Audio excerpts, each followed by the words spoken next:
እሾኩን እዛው ትቶ ነው የሚነቅ። ህዝብን ያስቆጣው ፓስተር ዮናታን ድሃ ጉንዳን ነው። ድሃ ጥቁር ጉንዳን ነው ለቃቃሚ ፓስተር ዮናታን። ድሃ ጥቁር ጉንዳን ነው ከያዘ አይለቅም፣ ከለቀቀም እሾሁን እዛው ትቶ ነው የሚለቀው። ሰው ያለ ምክንያት ድሃ አይሆንም። እነግራችኋለሁ፣ ሁላችንም ራቁታችንን የመጣ ነው። ሰው ያለ ምክንያት ግን ድሃ አይሆንም። ወይ አመሉ ወይ አመዱ ነው ድሃ ያደረገው። ቶሞካ ቡና ለመግባት ማንም አይቀድመንም። ቃተኛ ለመዞር ማንም አይቀድመንም። ከተማው ላይ መጋኛ የመታው ውሻ ይመስል ለመዞር ማንም አይቀድመንም። ከዚያ ጉራ፣ የቤት ኪራይ ላይ ጉራ፣ ድህነት ላይ አንደኛ፣ ትሽ ለቃቃሚ ሲል ገለጸ። ይህ ንግግሩ አሁንም ከባድ ውግዘትን አስከትሎበታል። ደራሲና ጋዜጠኛ ቴዎድሮስ ተክለአረጋይ ትችት ካቀረቡት ግለሰቦች መካከል አንዱ ነው። የእሱ ሐሳብ እንዲህ የሚል ነው። ይህ የተቆረጠ ቪዲዮ በአኤ የተሰራ ወይም ከተለያዩ ቪዲዮዎች ተውጣቶ ፓስተሩን ለማጥላላት የተሰራ ቢሆን ደስታዬ ነው። እንዴት ሰው ትላንቱን ይረሳል? እንዴት በድሃ መቀነት ሀብት አፍርቶ መልሶ በድሃ ላይ እንዲህ ይነወራል? እንዲህ ያለ ሰው ገንዘብ አለው እንጂ መች ሀብታም ሆነ? ብዙ ገንዘብ አከማይቷል እንጂ መች እስከ ድህነት ወጣ? ከአብሮ አደግ ጋር አብረህ አትሰደድ ይላል የሀገሬ ሰው። ዮናታን አክሊሉ ከድህነት ጋር አብሮ ስለተሰደደ አሁንም ድህነትን ሳይሆን ድሃን ቢጸየፍ አይፈረድበትም። የአስተሳሰብ ድህነት ከገንዘብ ድህነት የከፋ ነውና። ገና ምሳሌው ከሚበላና ከሚጠጣ ቁስ ያልወጣ ሰው ከዚህ ሌላ ምን ሊል ይችላል? ከሰውየውም በላይ እነሱን ወይም ቤተሰባቸውን ሲዘልፍ በአዎንታ ራሳቸውን የሚነቀንቁት ይገርሙኛል፣ ያሳዝኑኛልም። የሰው ልጅ ሊያውም እንደ ኢየሱስ ክርስቶስ ያለ ትሁት መምህርን እከተላለሁ የሚል ሰው ምን ቢሆን እንዲህ ይባጥጣል? ባለቅኔው ሙልጌታ ተስፋዬ እንዴት የብልግና ግጥሞችን እንደማይሰራ ሲናገር እናቴን ባልወዳት እንኳን ቢያንስ አንዲት ጨዋ ጎረቤት እኮ ነበረችኝ፣ እንዴት እንዲህ ያለ ግጥም እጽፋለሁ ብሎ ነበር።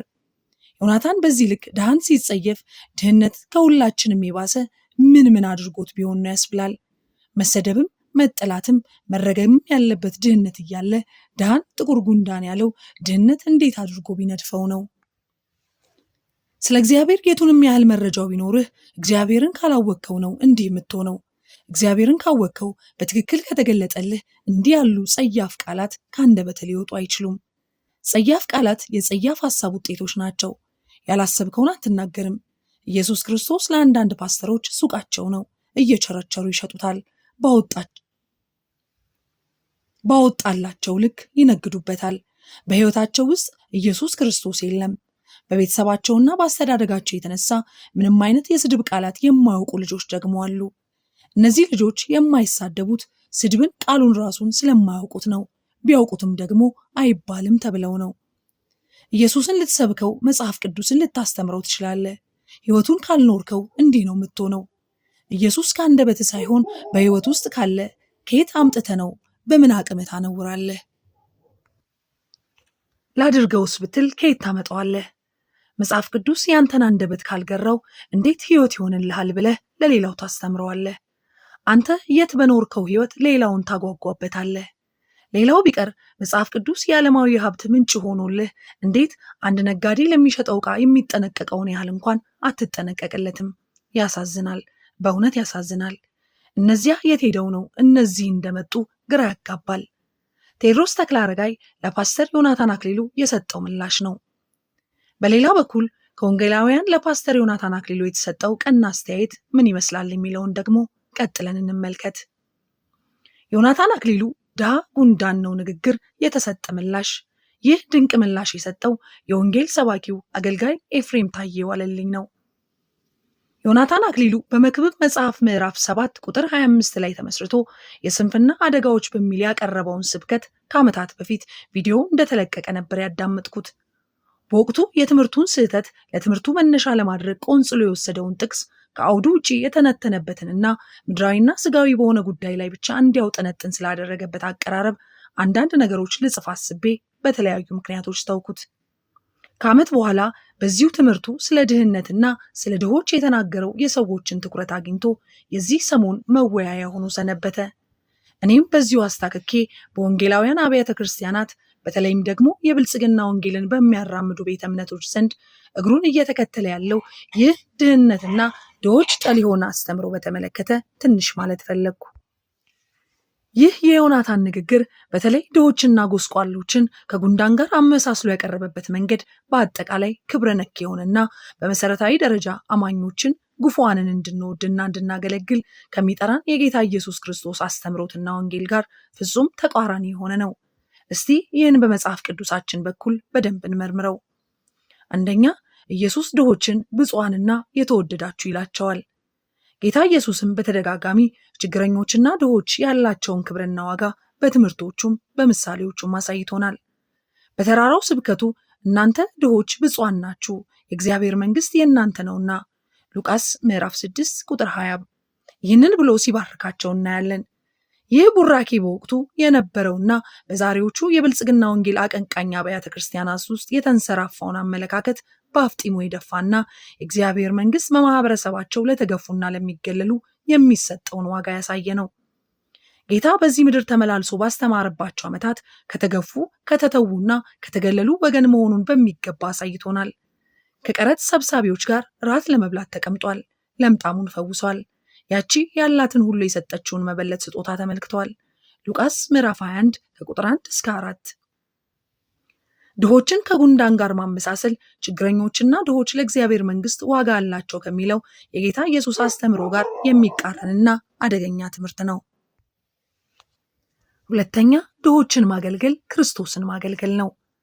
በማቴዎስ ወንጌል ምዕራፍ 25 ከቁጥር 31 እስከ 46 ባለው ክፍል ጌታ ኢየሱስ ከተራቡት ከተጠሙትና ከታረዙት ወገን አድርጎ ራሱን ይቆጥራል።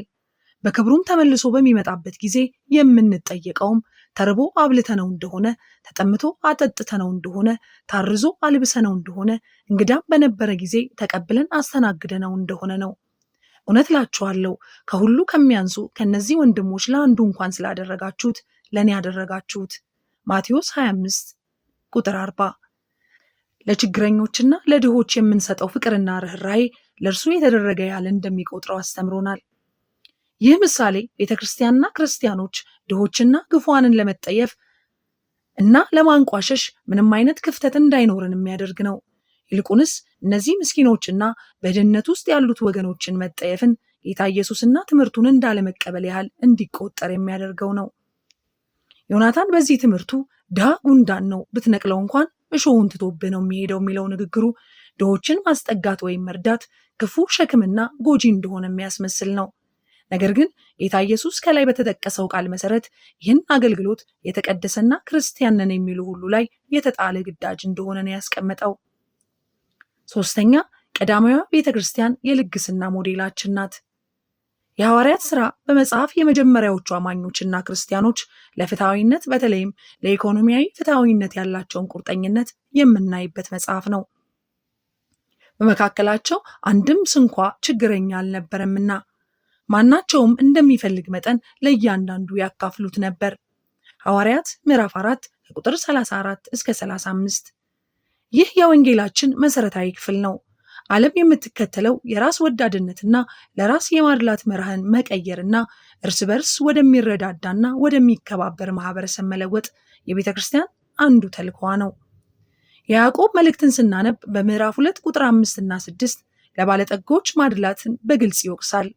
አማኞችም እግዚአብሔርን በእምነት ባለጠጎች እንዲሆኑ ለሚወዱትም ተስፋ ስለ እርሱ የሰጣቸውን መንግስትን እንዲወርሱ የዚችን ዓለም ድሆች አልመረጠምን ሲል ያስታውሳቸዋል። ችግረኞችና ድሆችን ዮናታን እንዳደረገው ማንኳሰስ ከዚህ ከእግዚአብሔር ቃል በተቃራኒ መቆም ነው። አራተኛ፣ ደጉ ሳምራዊ ያለምንም ቅድመ ርኅራኄን ደግነትን ማድረግ። የደጉ ሳምራዊ ምሳሌ ሉቃስ ምዕራፍ 10 ከቁጥር 25 እስከ 37። ጌታ የሃይማኖተኞችን ግብዝነት አብዝቶ የተቸበት ትምህርት ነው። ሳምራዊው ከአይሁድ ማህበር የተገለለ ቢሆንም የክርስቶስን በሚመስል ፍቅር ወድቆና ቆስሎ ላገኘው ለዚያ ሰው ያልተገደበ ርኅራኄን ያሳያል። ይህ ምሳሌ ችግረኞችን ወይም ድሆችን እንደ ሸክም የሚቆጥር ማንኛውም አማኝ የሚሞግትና ድሆች ለቤተ ክርስቲያን ሸክሞች ሳይሆኑ ሊወደዱ የሚገባቸው ባልንጀሮች እንደሆኑ የሚያስተምር ነው። አምስተኛ፣ ችግረኞችንና ድሆችን የማንኳሰስ አደገኝነት ለቤተ ክርስቲያን።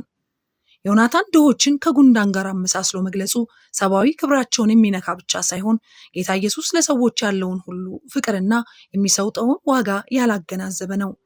ይህ አይነቱ ንግግር ልክ ጌታ በዚህ ምድር እየተመላለሰ ባስተማረበት ወቅት የተቻቸው የነበሩትን የራሳቸውን ጽድቅ ይቆጥሩ እንደነበሩ ፈሪሳውያንና ጸሐፍት መሆን ነው።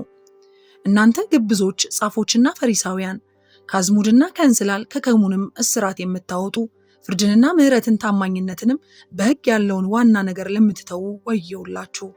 ማቴዎስ ምዕራፍ 23 ቁጥር 23። ይህ አይነቱ ንግግር አማኞች ለይፊታዊነት ደንዳና ልብ እንዲኖራቸው የሚያደርግና ቤተክርስቲያን እግዚአብሔር ከእርሷ የሚጠበቀውን ፍርድ ማድረግ፣ ምሕረትን መውደድና በትህትና መሄድን ሚልክያስ ምዕራፍ 6 ቁጥር 8 እንድታጓድል ያደርጋል። ማጠቃለያ፣ የስህተት ትምህርትን እንቃወም፣ የክርስቶስን ልብ እንወቅ። የጌታ የኢየሱስ ወንጌል ስለ ፍቅርና ፍትሐዊነት ነው። ድሆች በዚህ አይነት ማንቋሸሽ ወንጌልን በማስተማር ስም መናገር ወንጌሉንና ቃሉን ማጣመምና የጌታ የኢየሱስን ምሳሌነት መርሳት ነው። በመጽሐፈ ምሳሌ በምዕራፍ 19 ቁጥር 17 የተጻፈውንና ለድሃ ቸርነትን የሚያደርግ ለእግዚአብሔር ያበድራል በጎነቱንም መልሶ ይከፍለዋል የሚለውን ቃል ልብ ልንል ይገባልና ሁል ጊዜ ልናስታውስ ይገባል። ቤተክርስቲያን እንዲህ አይነቱን ችግረኞችና ድሆችን የሚያንኳስስ የተጣመመ ትምህርት ልትቃወምና እንደ ጌታ አካልነቷ በተለይም የጌታ እጅና እግር በመሆን የፍቅርና የርኅራኄ አገልግሎቷን እንድታበዛ ያስፈልጋል። ስብከቶቻችንና ተግባራችን ጌታ ለደካሞች ለድሆችና ለተረሱ ያለውን ልብ የሚያሳዩና የሚገልጡ መሆናቸውንም ልታረጋግጥ ይገባል። ንስሐ በመግባትና ከእንዲህ አይነቱ ትምህርት በመመለስ የችግረኞችና ደካሞች ዋጋ ወደሚሰጠው እውነተኛ የክርስቶስ ወንጌል እንድንመለስ እግዚአብሔር ይርዳን ሲል አገልጋይ ኤፍሬም ምላሽ ሰጥቷል።